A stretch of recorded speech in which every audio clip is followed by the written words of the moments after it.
যদি কখনো দেখেন আপনার পাওয়ার একটু বিলম্ব হচ্ছে, তার মানে আল্লাহ আপনার জন্য হয়তো বিশেষ কিছু রেখেছেন, যেটা অন্যরা দেখলে চোখ কপালে উঠে যাবে। হয়তো এরকম কিছু আপনার রব আপনার জন্য রেখেছেন। ওনার ভান্ডারে কমতি নেই তো?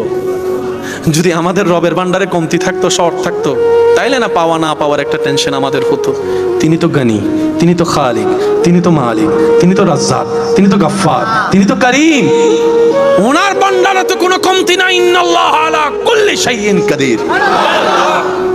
যদি পেতে লেট হয়, অধৈর্য নয়, অস্থির নয়, মুস্কি হাসি মুখে রেখে বসে থাকবেন। হয়তো আপনাকে কেউ এসে বলবে, একটু টিচ মারবে, একটু গুতা মেরে বলবে, আমি তো পাইছি দেখ আইফোন 17, 18 প্রো ম্যাক্স, তোরটা তো ভাঙ্গা। বলতে দেন, বলতে দেন, বলতে দেন। যে যেভাবে বলে খুশি হতে